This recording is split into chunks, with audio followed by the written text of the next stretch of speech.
এটি হচ্ছে একটি কিয়ামতের আলামত যে আমাদের মধ্য থেকে শিক্ষা বিদ্যা সমস্ত কিছু আল্লাহ সুবহানাহু ওয়া তাআলা উঠিয়ে দিবেন। তখন পৃথিবীর মানুষ কি করবে? যারা অশিক্ষিত তাদের কাছে গিয়ে জিজ্ঞাসা করবে। যারা অশিক্ষিত, আজকে পৃথিবীর মধ্যে কিছু অশিক্ষিত রয়েছে যারা টুপি পায়জামা পাঞ্জাবি পরে মানুষের মধ্যে ঘুরে বেড়ায়, তাদেরকে আমরা আল্লামা, তাদেরকে আমরা মুফতি, তাদেরকে আমরা আলেম, বড় মাপের আলেম মনে করে নিয়ে তাদের কাছে আমরা দিন শিক্ষার জন্য যাই, তাদের কাছে আমরা শিক্ষা গ্রহণ করতে যাই, তাদের কাছে আমরা ইসলামিক জিজ্ঞাসা করি যে হুজুর আমি এই কাজ করতে যাচ্ছি, আপনি একটু এর বিরুদ্ধে এর পক্ষে একটু দলিল দিয়ে বলেন। দলিল তো আমরা চাই না, অর্থাৎ তার কাছ থেকে আমরা কিছু শিখতে চাই যে আপনি বলেন। সে বিনা দলিলে বিনা কিতাব দেখে আপনাকে একটি মাসলা বলে দেবে, আর আপনি সেটি আমল করতে থাকবেন। সে নিজেও গুমরাহ হবে, নিজেও পথভ্রষ্ট হবে, আপনাকেও পথভ্রষ্ট করবে। এই সমস্ত টুপিওয়ালা, এই সমস্ত জুব্বাওয়ালা, এই সমস্ত পাগড়িওয়ালা বেঁচে থাকতে হবে আপনাকে আমাকে। তার জন্য আমাদের শিক্ষার প্রয়োজন, আমাদের ছেলে মেয়েদেরকে শিক্ষার দানের প্রয়োজন, যেন আমাদের ছেলে মেয়েরা সুশিক্ষিত হয়ে মানে আকীদা, সঠিক আকীদার যে কোনো প্রতিষ্ঠানে গিয়ে আমাদের ছেলে মেয়েদেরকে ভর্তি করাতে হবে। আর সেই সঠিক আকীদার প্রতিষ্ঠান আমরা কোথায় পাবো? ভালো সুশিক্ষক বিজ্ঞ একজন আলেমের কাছে পরামর্শ নিয়ে, যারা দূর প্রদেশ থেকে ধারের হয়ে আসে, সেই হাদিসের মানে কথা বলে, তাদের কাছ থেকে আমরা পরামর্শ নিয়ে আমরা শুদ্ধ প্রতিষ্ঠান খুঁজে নিয়ে, অর্থাৎ আমরা চেষ্টা করব যে আমরা যেন প্রতিষ্ঠান আকীদা সহিহ প্রতিষ্ঠান যেন আমরা তৈরি করতে পারি। এজন্য আমাদের প্রস্তুত, এজন্য আমাদের রেডি হতে হবে। আর আমাদের ছেলে মেয়েদেরকে সুশিক্ষিত করে গড়ে তুলতে হবে। কেননা পৃথিবীর মধ্যে মূর্খতা বেড়ে গেছে, শিক্ষিত কমে গেছে, মূর্খতা বেড়ে গেছে, শিক্ষিত মানুষ কমে গেছে। এজন্যই শিক্ষা প্রতিষ্ঠানের দরকার রয়েছে, এজন্যই আমাদের ছেলে মেয়েদেরকে দিনী শিক্ষা দেওয়ার প্রয়োজন রয়েছে। যদি আপনি আপনার আমার ছেলে মেয়েদেরকে দিনী শিক্ষা করাই, দিন শিক্ষা গ্রহণ করাই, তাহলে আমাদের মধ্যে কি আসবে?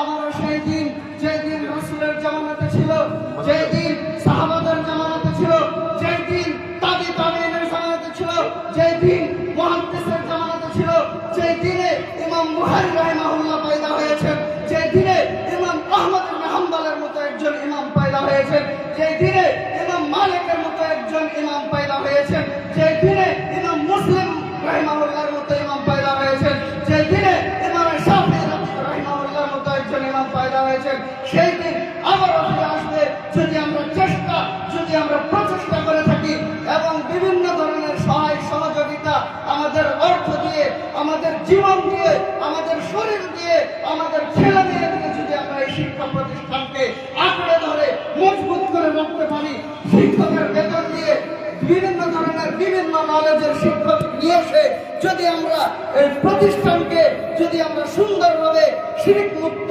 বিদআত মুক্ত প্রতিষ্ঠান গড়ে তুলতে পারি, আবারও নিশ্চয়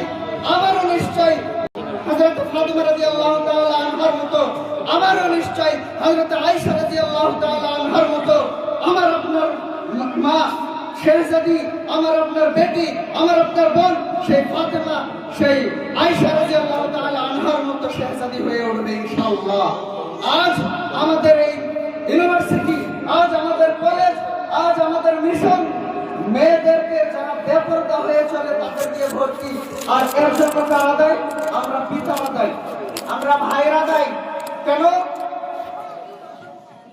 কালকে পরশু একটা নিউজ দেখলাম, গুয়াহাটি ইউনিভার্সিটিতে আমাদের এলাকার টুপামারে একজন মেয়েকে হত্যা করা হয়েছে। জানি না কিভাবে, কিন্তু এর কারণ কি? সেখানে মাহরাম নাই। আর সেই জায়গাতে আমরা আমাদের মেয়েদেরকে লক্ষ লক্ষ টাকা খরচ করে পাঠিয়ে দিই। সাবধান, সতর্ক থাকবেন সেগুলো প্রতিষ্ঠান থেকে। যে প্রতিষ্ঠানে আমার আপনার মা, আমার আপনার বোন নিরাপদ নেই, যে প্রতিষ্ঠানে আপনার আমার মেয়ে নিরাপদ নেই, সেই প্রতিষ্ঠানে আপনি আপনার মেয়েকে কেন দেবেন? তার আমরা তো নিজে থেকে একটি প্রতিষ্ঠান তৈরি করতে পারি না। আমরা নিজের মতো একটা প্রতিষ্ঠান তৈরি শিক্ষিকা দ্বারা আমরা আমাদের মেয়েদেরকে পাঠদান দিতে পারি।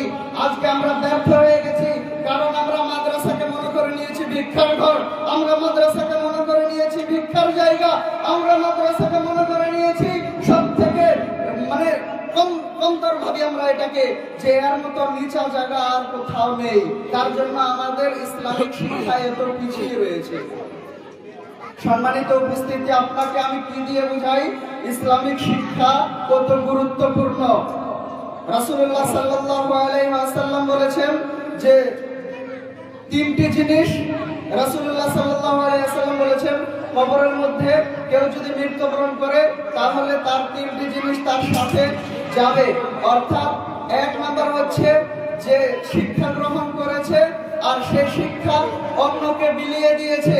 এই শিক্ষার নেকি যতক্ষণ পর্যন্ত থাকবে, শিক্ষা যতক্ষণ প্রচলন থাকবে, তার কবরে ততক্ষণ পর্যন্ত নেকি পৌঁছাতে থাকবে। দুই, সে কোনো দান করে গেছে, সাদকা করে গেছে, আর তার জন্য কোনো সাদকা করা হচ্ছে, সেই নেকি সে কবরের ভিতরে পৌঁছতে থাকবে। তিন, এমন একটি সন্তান পৃথিবীতে রেখে গেছে যে সন্তান তার পিতামাতার নামে, তার পিতামাতার জন্য দোয়া করে যে আল্লাহ তুমি আমার পিতামাতাকে ক্ষমা করে দাও। এই দোয়া আল্লাহ সুবহানাহু ওয়া তাআলার কাছে গ্রহণযোগ্য হবেই হবে বলে রাসূলুল্লাহ সাল্লাল্লাহু আলাইহি ওয়াসাল্লাম বলে গেছেন। বুঝা গেল যে শুধু শিক্ষা আমাদের জন্য দুনিয়াবী শিক্ষাই নয়, এই শিক্ষা শুধু পৃথিবীর মধ্যে যতদিন বেঁচে থাকবো ততদিনের জন্য ক্ষান্ত নয়।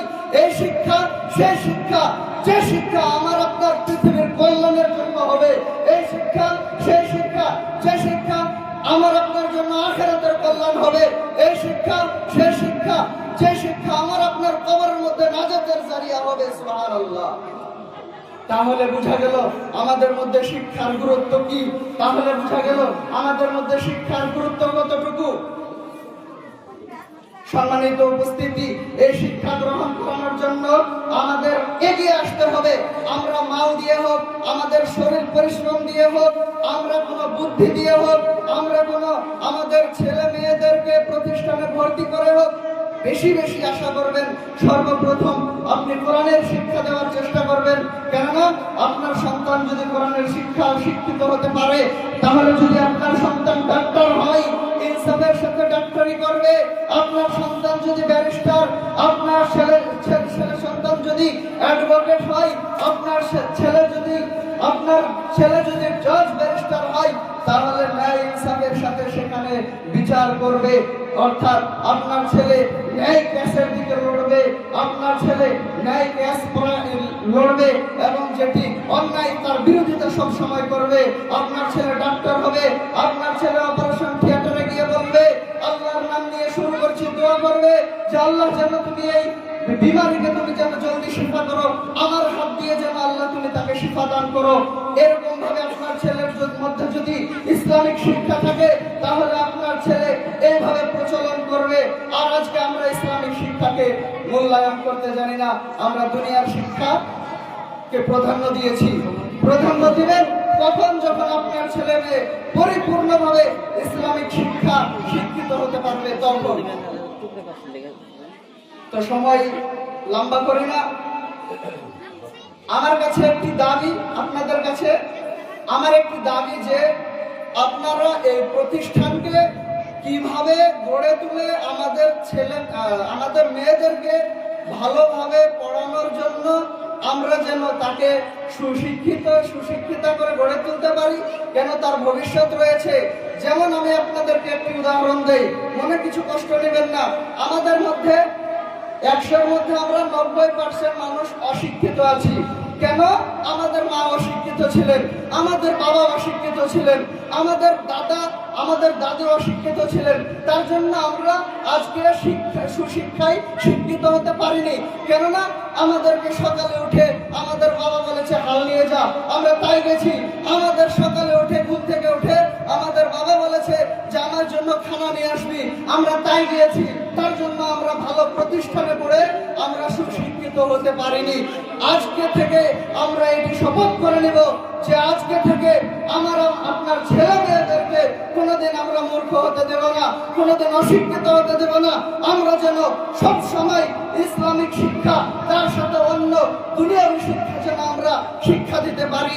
এটি আমার আপনাদের কাছে দাবি। যে কোনোই হোক, যে কোনো মূল্য হোক, আপনি শিক্ষা গ্রহণ করাতে বাধ্য। আপনার কাছে পয়সা নাই, ছোট মোটো বিজনেস করেন, তবুও পয়সা দেন। আপনার কাছে পয়সা নাই, আপনি কলা বিক্রি করে পয়সা দেন। আপনার কাছে পয়সা নাই, ছোট একটি দোকান চালান, পয়সা দেন। পয়সা নাই, ঠেলা চালান, পয়সা দেন। কারণ আপনার মেয়ে, আপনার ছেলেকে শিক্ষিত করে গড়াই তুলতে হবে। কেননা প্রজন্ম ভবিষ্যৎ আমাদের দেখতে হবে। আমাদের প্রজন্ম যেন আমাদের মতন খারাপ না হয়, আমাদের প্রজন্ম যেন আমাদের মতো এত অন্ধকার না হয়, আমাদের প্রজন্ম যেন আমাদের এর চেয়ে আলোকিত হয়, যেন সেই জামানা আবার ফিরে এসেছে। আমাদেরকে চেষ্টা করতে হবে ইনশাআল্লাহ। আমরা আল্লাহর কাছে সতর্ক হাত উঠিয়ে যে আমাদের সন্তানদেরকে আমরা সুশিক্ষিত করে গড়ে তুলবো। আজকে হিফজুল কোরআন বানাত মাদ্রাসা নাইটারের মতো আমরা প্রতিষ্ঠান গড়ে তুলে সহিশুদ্ধ আলেম ওলামা নিয়ে এসে, সহিশুদ্ধ হাফিজ ও কারি নিয়ে এসে আমরা এখানে শিক্ষা প্রদান করাবো আমাদের মেয়েদেরকে ইনশাআল্লাহ। ইনশাআল্লাহ আল্লাহ সবাইকে কবুল করুন। আল্লাহুম্মা আমিন।